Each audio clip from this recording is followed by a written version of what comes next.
And good evening. Can't talk tonight. Here we are once again on a Wednesday night for a ham radio class.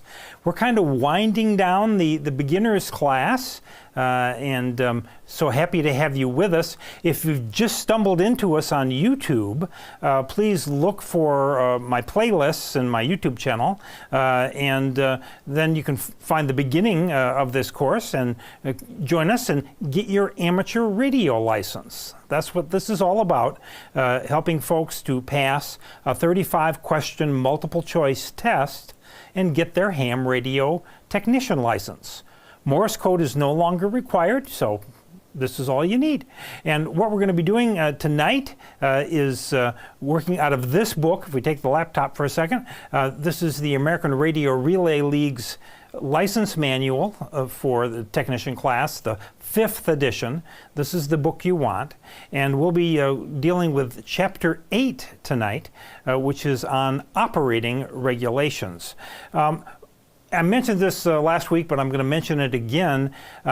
If you are going to get your license for the very first time, you can find testing sessions in your area from a local ham radio club, or you can test online, but you will need to get something from the FCC first. It's the Federal Registry Number, or FRN.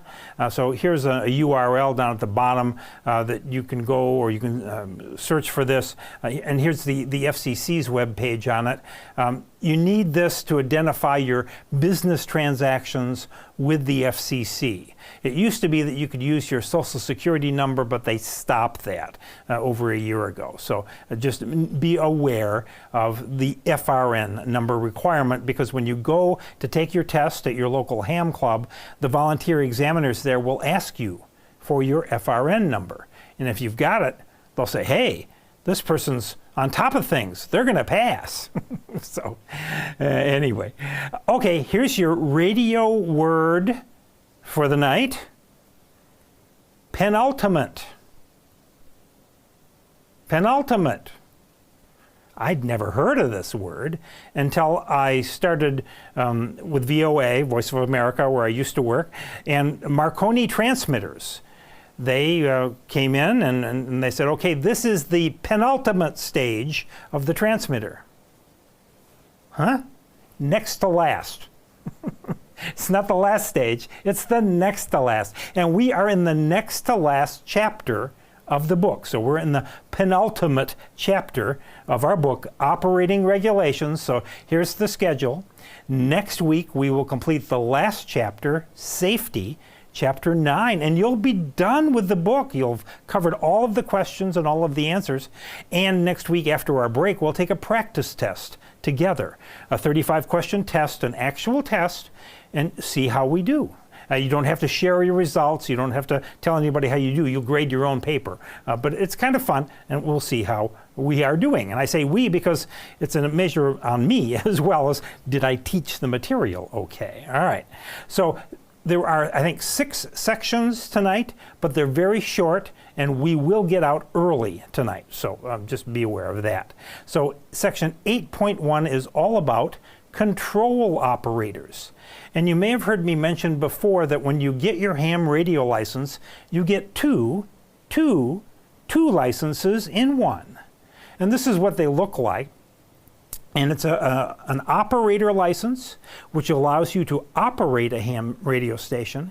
And it's also a station license that allows you to construct your own ham radio station at your home. And ham radio stations, whether they be at your home or whether they be mobile or at a friend's or whatever, always have someone who is the control operator. And the control operator is the person who is responsible for transmissions from that station. So always, always, always. It's assumed to be the station owner, but it doesn't have to be. And the control operator, though, must be a licensed U.S. amateur radio operator, or it could be a foreign licensed operator who has reciprocal privileges here in the United States to operate legally. So that's the possibility. And as I mentioned, the control operator is the person responsible for station operations when the station is transmitting. The whole purpose is that they must prevent harmful interference from occurring. You don't want to be interfering with another radio service or some other situation, especially that would be involved with the radio navigation or location. That's the worst. The control operator is assumed to be the station licensee, or could be designated by the station licensee to be somebody else. And whoever the control operator is, their class of license sets the operating conditions. Let me repeat that. Whoever is the control operator sets the operating conditions. So let's say you get your license. Come back to me for a second, Bruce, if you would. And you get your license and you set up your own station at your house. And maybe you've got even a new HF station, a shortwave ICOM 7300 radio. And Gary, I want you to come over and test it out. So I could come over to your house and we've got your antenna up and you got your radio. You still have your technician license. So if you wanted to do voice transmissions, you can only do that on the 10-meter band. But you've got a multi-band antenna. I say, well, let's test it on the 40-meter band. So we dial the radio to 40 meters, and you say, okay, Gary, you're the control operator. So, okay, I'm designated as the control operator. I have an extra class license. So I could pick up the microphone and transmit on 40 meters using my call sign. So I'm the control operator of your station. You don't have the privileges on 40 meters, but I do, and so I could operate your station on 40 meters. Now, the converse is not true. You can come over to my station, and I could say, sure, you can operate my station, you're the control operator, but if you're still a technician class, and you want to do phone, for example, you still can only do it on 10 meters, even though it's my extra class station. So it's a little confusing, but hopefully we'll get through that. And we said that all stations have control operators, including radio repeaters. The thing about radio repeaters is that the control operator may not have to be right where the radio repeater is. That's because radio repeaters might be up high on a mountaintop or something like that. But they have a remote control link or something that they control the radio repeater. So all transmitters have a control operator. And when you have this duality of designated control operator and station licensee, it's a shared responsibility that exists between the control operator and the licensee. So if interference were to occur, well, the control operator would be responsible, but the station licensee would also be responsible, 50-50. So when can a ham radio station transmit without a control operator? Never. No, you always have to have a control operator. And so here's the theoretical question that they put on the test. Can a technician class licensee be named the control operator of an extra class station and then proceed to operate in the extra class portion of the band?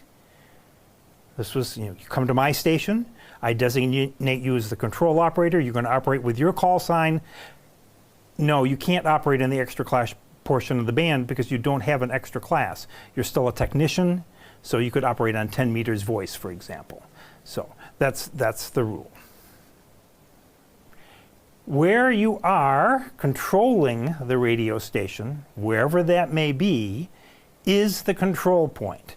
And we're going to talk a little bit about remote operation, but the control point for the ham radio station is where the control function is being performed.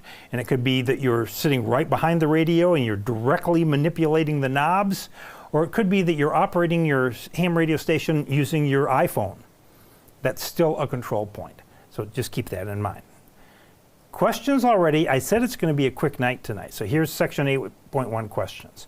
And so read through the question very carefully and then unmute and tell me what you think the answer is.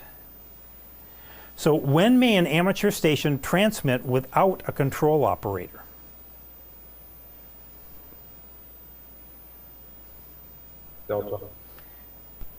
Delta. Delta, never. You always have to have a control operator. And who must designate the station control operator?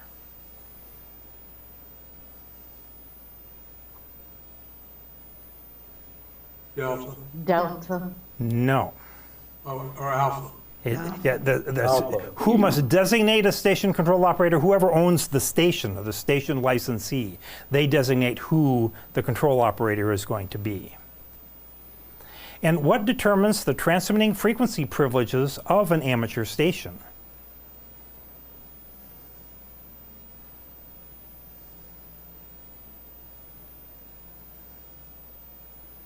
Delta. Yes, Delta. It's the class of operator license held by the control operator. And what is an amateur station's control point?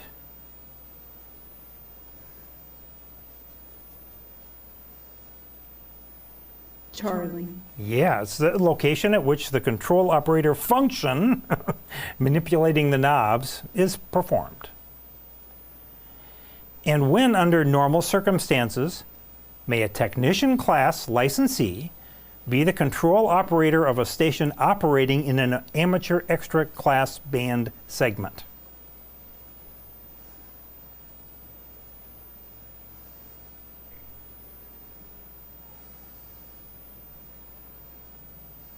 Bravo. No. Alpha. At no time. I could designate a technician class operator to be the control operator at my station, but they cannot operate in the extra class portion of the band using their call sign. Now, I'll tell you, it is possible if I'm right there with them and I maintain the control operator status, they could operate using my call sign. That's allowed. But I have to be right there with them. All right, when the control operator is not the station licensee, who is responsible for the proper operation of the station?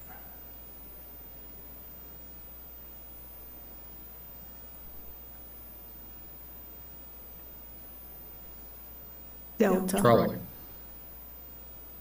Delta is correct. 50-50. There's a shared responsibility between the control operator and the station licensee if interference or problems were to arise. So who does the FCC presume to be the control operator of an amateur station unless documentation to the contrary is in the station records? Delta. Yeah, the station licensee is assumed to be the control operator. And we talk about station records. It used to be you had to keep paper logs for every transmission that your station made. Now you don't. You have to just, in fact, you don't have to keep any logs now. But if you were going to do something like this on a regular basis, I'd make a note and just stick it in a file someplace and you'd be good. All right, section 8.2, identification. So the rule is for station identification that you must identify with your call sign every 10 minutes and at the end of a contact. And you do this in English or Morse code. Morse code is always allowed, but since you have a U.S. Amateur radio license, it's expected your ID will be in English. Now you can have a conversation in another language with a foreign ham, for example, that's fine. But when it comes time to ID, after 10 minutes, then you make an identification, and at the end of the communication. And I always thought, well, at the beginning, right? No, you don't actually. And you'll sometimes hear on radio repeaters people kind of just jump into a conversation and start talking. That's perfectly okay as long as after 10 minutes, and we kind of have an internal clock in our head, so we go, okay, this is Whiskey 4, Echo, Echo, Yankee. Now, as I was saying, so that's how you can do it. You ID even for brief test transmissions without modulation. You make sure that your call sign is included at some point in time. The exception, and look at this photo, is for radio-controlled models. Hokey smokes, that's one huge B-52 model. being controlled by radio. You do not have to transmit your call sign in those control signals that you send to the model. Tactical call signs. So we talked about, you identify your transmissions with your call sign, but you may volunteer to go help out at Red Cross or a local marathon or some other public activity. And for those events, it might be easier for people to use tactical call signs. Let's take the example of a running a marathon. And you've got the starting line, you've got the midpoint, and you've got the finish line. All right, those could be tactical call signs. So if you don't know who is actually operating at the midway point, you could call midway point, here is starting line, Whiskey 4 Echo Echo Yankee. And whoever is at the midway point would come back to you and make a transmission, and as long as they ID'd after 10 minutes with their ham radio call sign, it's all legal, it's all kosher. So you use your amateur radio call sign in conjunction with a tactical call sign. Here's some more rules. We mentioned that Morse code is always good to make identifications. In fact, if you operate into radio repeaters, most always the radio repeaters ID themselves in Morse code. When you're identifying yourself, it's always a good idea to use the phonetic alphabet. Whiskey 4 Echo Echo Yankee, because it's easily understood, it's universal. If you're operating outside of your call area, so down here in South Carolina, I'm in 4 land, but if I was to go back up to Michigan, which is an 8 land, okay, it's going to be this is an old call sign of mine, by the way, W8EEY. That used to be my call sign. So that's the reverse. Let's say I was from Michigan, I'm coming down south. I could identify as Whiskey 8 Echo Echo Yankee stroke 4 or slant 4 or /4. All of those are understood. That's that designator which says that I'm not transmitting from Michigan, I'm actually down in 4 land. That used to be a requirement. You don't have to do this anymore, but that's what that's all about, that slant. That slant is also used for mobile operation or slant portable operation, other things like that. You can also use something called a self-assigned call sign indicator. Let's say you're having a really good day. Whiskey 8 Echo Echo Yankee stroke delighted. Well, by FCC rules, that's okay. You could not, however, say W8EEY stroke DL, because DL is an amateur radio prefix for Germany and it would confuse things. So you cannot conflict with FCC rules or international prefixes when you're doing self-assigned call sign indicators. I've never heard them used, but it's in the law, so in the rules anyway. All right, you're going to pass your technician test, and we're going to have a general class coming up in February if you're interested in upgrading. You may or may not want to do that, but when you upgrade, after you pass your test at your test session, you can immediately begin operating with your new privileges. Your successful completion of exam certificate, that is as good as a license. And you can identify using your technician call sign, stroke AG, as an acting general. So let me turn on my laser pointer here. Whoop, dip, dip, dip, dip.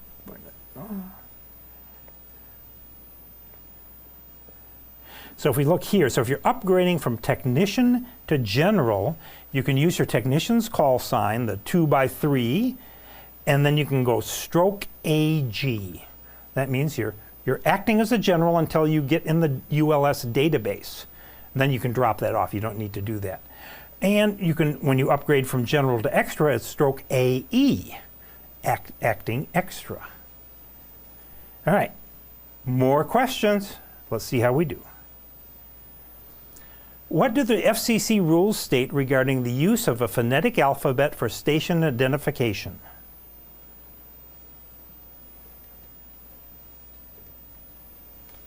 B.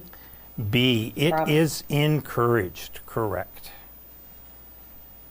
And when may an amateur station transmit without identifying on the air?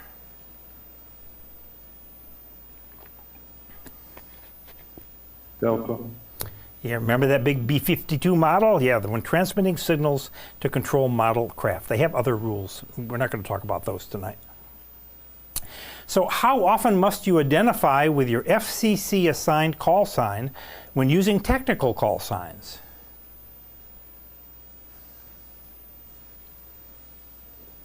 Charlie.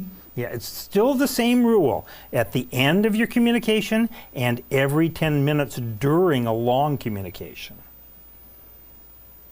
May I ask a question? Of course you may. If you go 5 minutes and then cut off, and then 5 minutes later you do another 5 minutes, is that 10 minutes? Or Well, is that, so if you when you cut off, that would be the end of your transmission, so that's when you would identify. okay. All right. So when are you required to transmit your call sign? Delta. Yeah, this is just asking the same question in a different way. At the least every 10 minutes during the end of a communication. What language may you use for identification?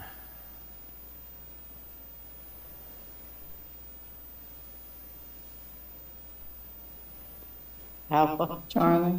For identification, you may only use English because you have a United States amateur radio license.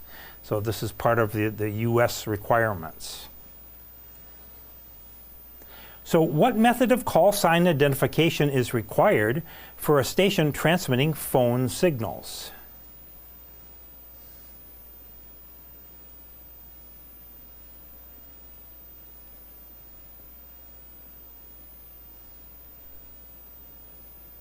Bravo. Yes. So if you're transmitting single sideband voice, let's say, or FM into the repeater, you transmit using your voice and phone with your call sign, or Morse code. It used to be years ago, some radios had a button that you could actually push and it would send your call sign in Morse code. I don't see those around anymore, but they were out there for a while. So which of the following self-assigned indicators are acceptable when using a phone transmission? And note they're identical except they say stroke or slant or slash. Delta. Yeah, stroke, slant, or slash, all of those are acceptable. When you hear them on the air, everybody knows what you mean. So which of the following is required when making on-the-air test transmissions?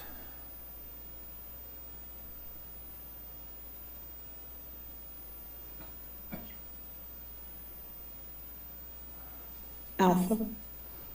Yeah, you don't need to notify the FCC. They're busy enough. You don't need to restrict your tests to certain time frames. No, you just have to, after you make your test transmission, which will likely be less than 10 minutes duration, then make an identification, either through Morse code or voice. Yep, that's it. All right, section 8.3, interference. And here is the definition.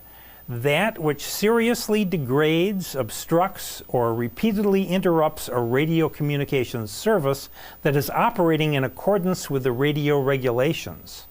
So if you interfere with another radio service that's operating in accordance with the radio regulations, you've got a problem. Likewise, amateur radio is a radio service. A radio communication service. We have protections against interference by unlicensed devices. So it's a two-edged sword. We can cause interference or we can receive interference. There's interference to you and there's interference from you. And as I mentioned earlier, the most important thing for us to make sure that we do not interfere with are radio navigation and radio location signals, such as those used by aircraft or other means. And you'd think, well, those are only in certain restricted frequency ranges, but if you look closely at this table, they actually have communications in the HF, VHF, UHF, and L-band, other frequency ranges. So we kind of have to keep that in mind, that we want to make sure that our transmissions are not going to cause problems to somebody else. A properly operating amateur radio transceiver won't. It's designed not to, but we always have this responsibility. All right, Bruce, if you come back to me just for a second. I've mentioned this before. Amateur radio is a great group of people. Like-minded, curious, intelligent, generally articulate. Okay, but we're people. And in any group of people, there's going to be all sorts. And unfortunately, in the community of amateur radio operators, there are some who never grew up. They're children. And case in point, today I was listening to a de-expedition from Cocos Keeling Island. They were transmitting, I think, over the pole to the United States on the 10-meter band.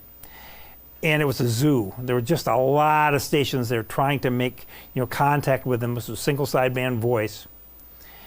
And some of our children in our community decided that they were going to interfere with the DX station by transmitting over them, by making rude noises.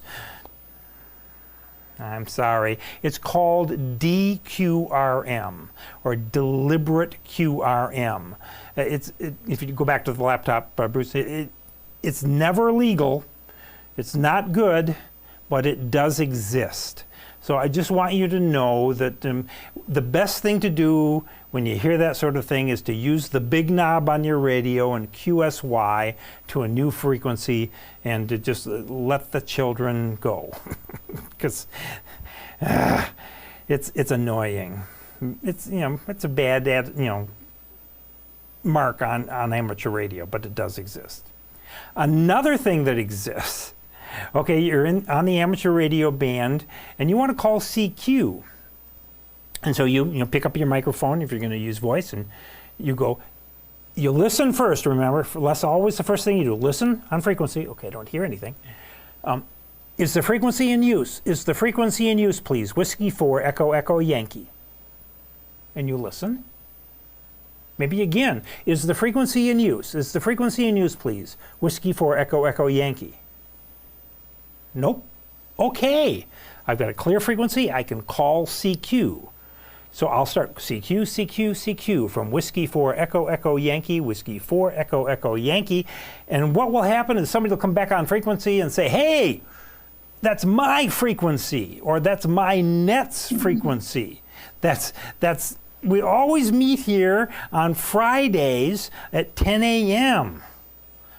Okay. The rule is that no one has ownership of a particular amateur frequency. That's the rule. And the recommendation is that common sense and courtesy should prevail. So in that case, you would go, oh, I'm sorry, I did not know. I will QSY. I will change frequency using the big knob.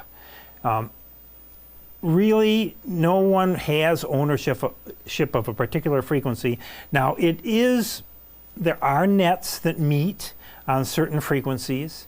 The biggest bugaboo is the maritime mobile net that meets on the 20-meter band on 14,300, which is also a prime contesting frequency during big contests. They get all annoyed that the contesters walk all over them.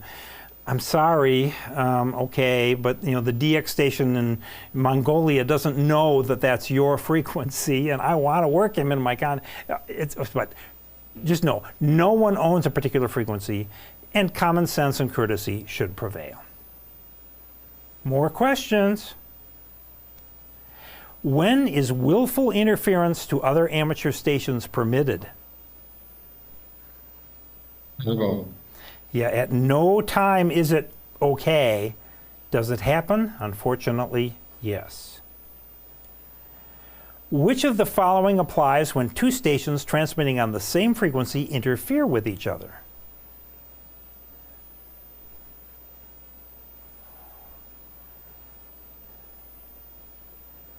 Alpha. Yeah, they should talk to each other, negotiate. Oh, I can move up 5 kilohertz if you want. Okay. Just be, adults about the whole thing. All right, section 8.4, third-party communications. This goes back a long time when long-distance phone calls were expensive, very expensive, and international long-distance phone calls were, extra expensive. And so in a lot of instances, you could not get long-distance telephone calls out of certain countries back to the United States. Case in point, Bruce, if you come back to me just for a second, my first overseas assignment for Voice of America was to Liberia, West Africa.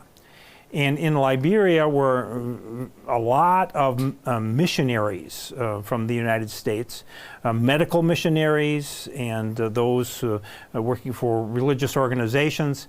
And the Liberian telephone system was not real good. So amateur radio was used a lot. And so people could go to the Liberian Posts and Telecommunications Office, back to the laptop. This is the Liberia Post and Telecommunications Office. And if you had your American amateur radio license, you could get a Liberian license as well. And you could then call back to the United States on ham radio and make a contact with another ham in the United States. So you've got one party, you in Liberia, you've got the other party in the United States. Well, what happens if your wife, who's not a licensed ham, wants to pass a message to her mother or something? Well, the wife is a third party, and the mother is a fourth party. Third party communications from other than the two people involved directly in the radio communications. That's called third-party traffic, and you need to proceed with caution because you must have a third-party operating agreement between the two countries before it is okay. And the reason being is that the Posts and Telecommunications offices of these various international countries were trying to preserve their revenue. And so you can go to the American Radio Relay League and to the website and third-party operating agreements and find countries with which the United States has these agreements. And this is just the very top of the list. Some will surprise you. Germany, for example, we have no third-party operating agreement with Germany. So theoretically, you could not pass a message from your wife to somebody else legally via ham radio. Now, this is all kind of a big kerfuffle anymore. Third-party communications, okay, it's only if allowed by the governments of the other country. We now have something called the internet that just supersedes all of this. And, the Post and Telecommunications folks lost this battle, but the rules still exist, and we still have to abide by them in amateur radio. All right, let's answer some more questions. So which of the following restrictions apply when a non-licensed person is allowed to speak to a foreign station using a station under the control of a licensed amateur radio operator?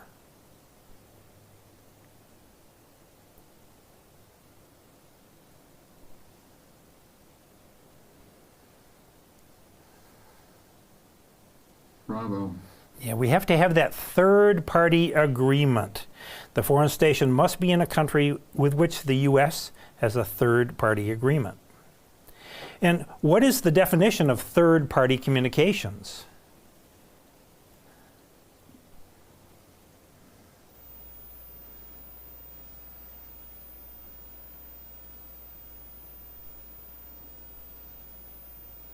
Alpha. Yes, alpha. It's a message from a control operator, a licensed ham, to another amateur station operator on behalf of a third party, a third person. All right, section 8.5, I mentioned we're going to talk about remote and automatic operation. Let's talk about automatic operation first. That's used with repeaters and also digipeaters. they use something called automatic control. And it's using devices and procedures. This is a repeater controller box here, for example. That's the device, and software inside of it, the procedures, that ensure compliance with FCC rules. The repeater still has to have a control operator, but they can be off-site.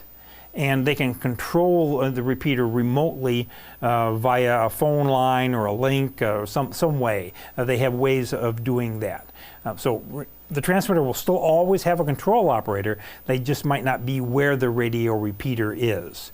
And so automatic control uses devices and procedures that ensure compliance. One of the big things about radio repeaters, come on back to me, Bruce, you'll hear some interesting things as you start monitoring radio repeaters. Radio repeaters, just if you have a radio in your car with a push-to-talk microphone, they're great. You can check into the repeater just by putting your call sign out there, Whiskey 4 Echo Echo Yankee, or Whiskey 4 Echo Echo Yankee, listening or monitoring. And if somebody else is on the repeater that wants to chat with you or whatnot, they'll come back, and it's a great way to pass the time. The other thing is, though, sometimes you forget that you got the radio in the car. And this will happen. And you've left the microphone is not hanging in its normal hook, but it's just sitting there on the seat, and you sit on the microphone. And you're in the car with your wife. And you're having a heated discussion, let's say. And by sitting on the microphone, this has happened. I've heard that. Not with me, thank God. But, and it goes on and on and on. The radio repeater has something called a watchdog timer, or a timeout. And it will, count the seconds that it's transmitting. And it will know that after a certain time set by the control operator, 3 minutes maybe, or 5 minutes, it will time itself out. In fact, some repeaters have a robotic voice that comes on and goes, "Repeater, time out," and then the transmitter will go off the air. May I ask another question? Yes, please. Does the control operator have to be present at all times, wherever he or she is, while the repeater is operating? Generally, no. Generally, the repeater can alert the control operator somehow if there's a malfunction, but no. And usually it's a shared group of people that are monitoring the repeater just to make sure that things are compliant. But one person is designated as the control operator for the repeater. So when the repeater finally senses, okay, I've been off for a minute, I can come back on again. If you're still sitting on the microphone, it'll go through the whole routine all over again, which has happened. So just be advised, don't sit on your push-to-talk microphone. It can be embarrassing. So that's automatic control. Now, remote control is where you can actually control your station from a distance, either over a local area network, as I do here in my house, or via the public internet. You can have a control surface. This is like for a Kenwood TS480. And there's a box that connects to the internet, the public internet. And there's another box at the far end. And here's the radio portion of the 480. And I know a ham who did this routinely with his station in Germany. Operating it here from the United States. That's remote control over the internet. And some radios like mine, the Flex 6600 that I have, notice on the radio there are no knobs because it's designed to be controlled remotely, either through a laptop or through a control surface called the Maestro. And so the Flex 6600 and the other Flex radios are designed to be operated remotely. That's remote operation. And I mentioned earlier that if you're sitting at a radio that has knobs, that's called direct manipulation of the controls. But if you're at a control point that's remote, then that's called indirect manipulation. but you are at the control point, and no matter where that control point is, it's still called local control. So that's remote operation of a ham radio station. I thought it was pretty exotic when I first got this going. I had my station at a house about 25 miles north of Greenville, South Carolina, where I was living, and I got it working. And for the first few contacts that I made, single sideband voice, I'd tell the stations, the other stations, hey, I'm operating remotely. I'm operating remotely. I'm operating remotely. And the answer I got back all the times, I couldn't tell. I couldn't tell. I stopped saying that because they can't tell whether you're operating remotely or not, but you know. And it's kind of a fun thing to be able to do. Especially if you're in an HOA, for example, that doesn't allow you antennas, but you've got a buddy that'll allow you to put an antenna and a radio at a remote location. That might work for you. Also, additional rules. Originating stations are responsible for transmission content. So here we have two folks talking through a local radio repeater. Whoever is transmitting that local station on the HT, they're responsible for the words they use. So if they use forbidden words, you know, the words you can't supposed to say on the air, profanity, etc., the repeater operator is not responsible. The originating station is responsible, the control operator of the originating station. Okay, more questions. So which of the following is an example of automatic control?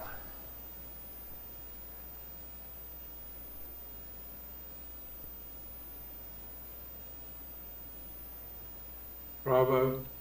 Not Bravo. No, automatic control. You're sitting on your microphone. Alpha? Yeah, the repeater operation. The repeater is operated under automatic control. It's using devices and procedures that make sure that it stays legal. The repeater timeout is one way to knock it off the air if it thinks something is faulty. So which of the following are required for remote control operation? Read carefully.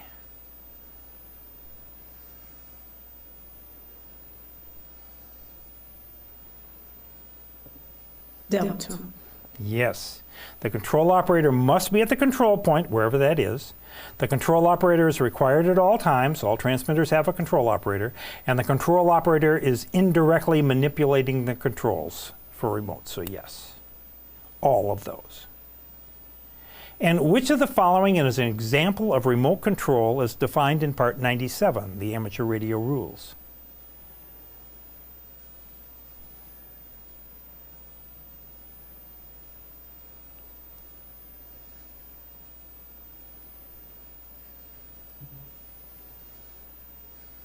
Bravo. So in the context of this chapter, I don't like this question. The question should be, what is an example of remote operation as defined in Part 97? They say remote control. So operating the station over the internet is the right answer. Controlling a model aircraft, that's radio control, but isn't that remote control? Well, no. Remote, in this case, refers to operating the station over the internet. It's not a great question. So who is accountable if a repeater inadvertently retransmits communications that violate the FCC rules, let's say profanity?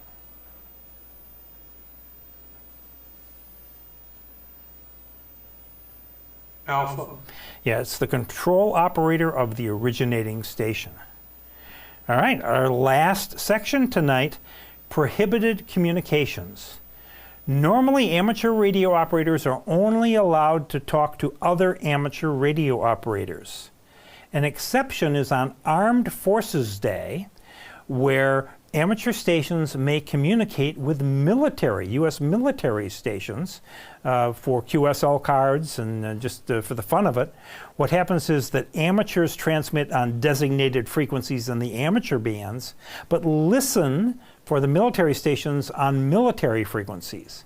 And the military stations transmit on their frequencies, we transmit on ours, and you can cross-communicate on Armed Forces Day, the third Saturday in May. That's the only time that's allowed.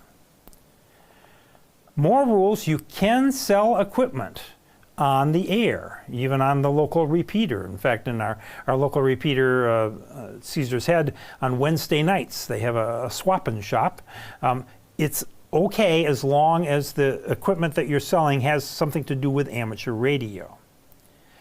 And it's not your full-time business. Obscenity, we mentioned profanity, that's prohibited. It's more than George Carlin's 7 words, so just use common sense.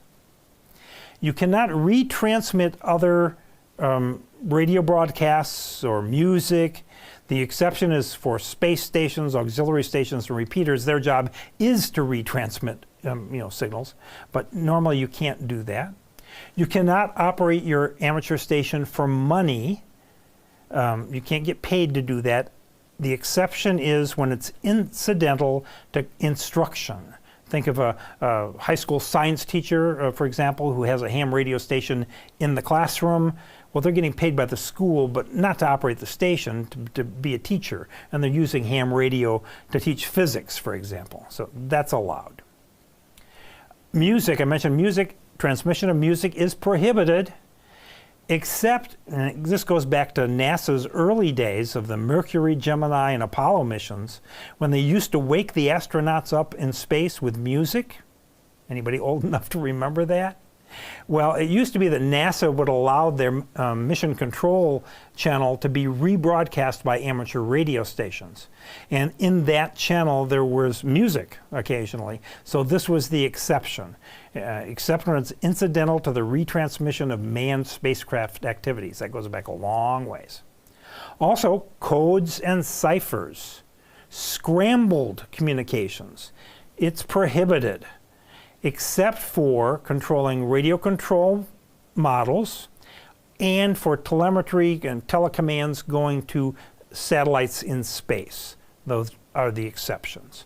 Otherwise, you can't use things that obscure the meaning of a transmission. News gathering.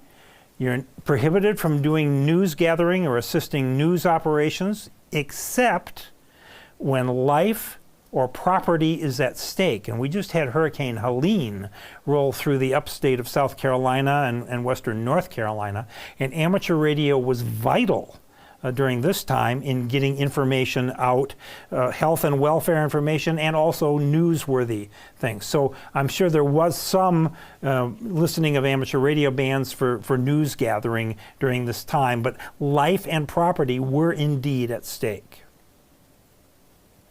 Broadcasting to the general public, that's what broadcasting is defined as, transmitting to the general public, that is prohibited. You're not able to do that except, you notice that there are exceptions on all these, if you're going to be transmitting Morse code practice or ham radio informational bulletins, or, back to the emergency, transmissions necessary to provide emergency communications.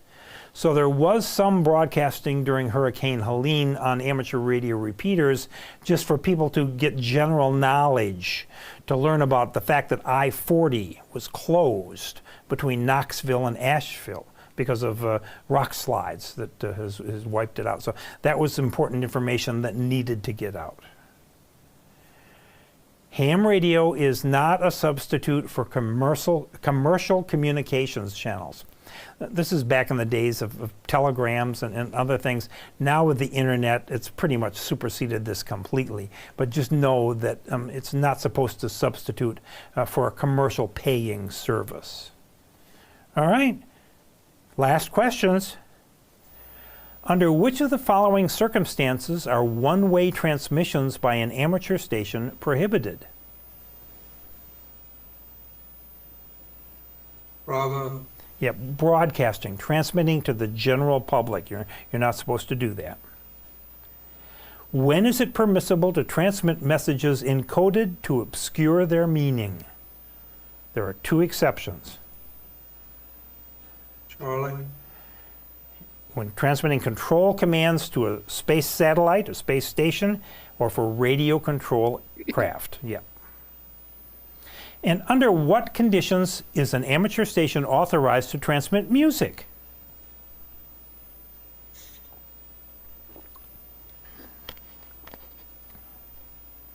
Alpha. And not so much anymore, but if you're retransmitting signals from NASA, that's you can do that. I wonder if SpaceX would qualify. Their manned space flight, I don't know. That's interesting.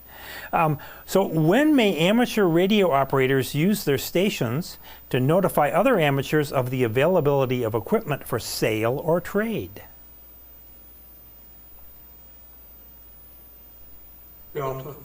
Yeah, it's okay when you're selling amateur radio equipment, and when it's not done on a regular basis, it's not your business.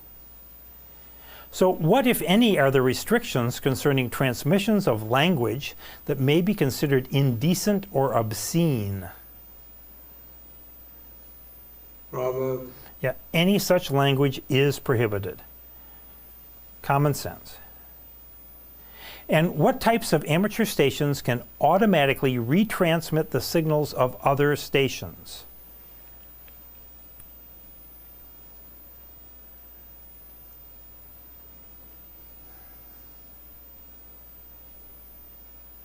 Delta. Charlie? Okay, so I may not have, this is probably my fault, I went over it really quickly, but it is Delta, you were right. So radio repeaters, they retransmit the signals of other stations, that's what they do. Auxiliary stations are like remote receivers for repeaters, so yeah, they're going to be retransmitting signals. And the space stations, there are things like digipeaters in space, PACSATs, so they can retransmit the signals of other stations. So those are the exceptions. Repeaters, auxiliary stations, or space stations can retransmit the signals of other stations. All right, in which of the following circumstances may the control operator of an amateur station receive compensation for operating that station?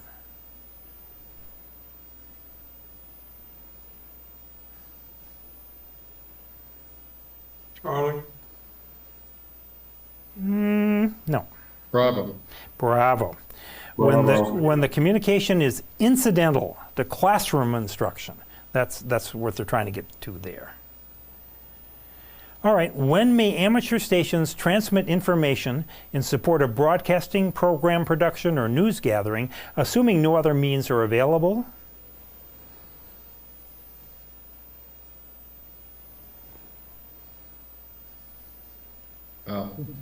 Alpha. When such communications are directly related to the immediate safety of human life or the protection of property. So think about Hurricane Helene that just went through here, and there was some of that went on. So how does the FCC define broadcasting for the amateur radio service?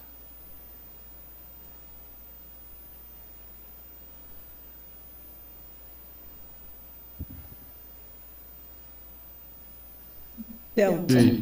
Yeah, broadcasting is going to the general public, and you can do it if you're doing Morse code practice or informational bulletins related to amateur radio. And that, ladies and gentlemen, is the end of Chapter 8. But before we go tonight, I want to remind you of this website. It's the American Radio Relay League's exam review website. The URL is here, there at the bottom, and you'll get it in the PDF of the presentation from tonight. If you haven't already signed up for a free account here, please do. The only reason they have you log in is so they can keep track of your progress, which is kind of nice to have. But you can take practice tests here, and you can also review test questions from the chapters. So if you've not started doing this, you can start doing this and start taking practice tests. We've got one more chapter to cover, safety. We'll do that next week, and we'll take a practice test next week. So let me go ahead and unspotlight myself here in the Zoom classroom. Are there any questions or comments from folks tonight before we get out of here? Yeah, what's an auxiliary station? I don't get that concept. So an auxiliary station is not very well identified, but it's like a remote receiver. Sometimes you'll have radio repeaters that will be blocked by a mountain in one direction. So to make sure that people on the other side of that mountain can get into the repeater, they'll actually put a mini repeater or a receiver on the other side of the mountain. That's an auxiliary station that links to the main repeater. And so that's the definition of an auxiliary station. Thank you. You bet. Anything else? Okay, you've been good tonight, so I'm going to let you go home. Oh, you're already home. But anyway, have a great night. Chapter 9 next week. And until next week, I'll say 73. Take care. 73. Thank you. Thank you. Gary.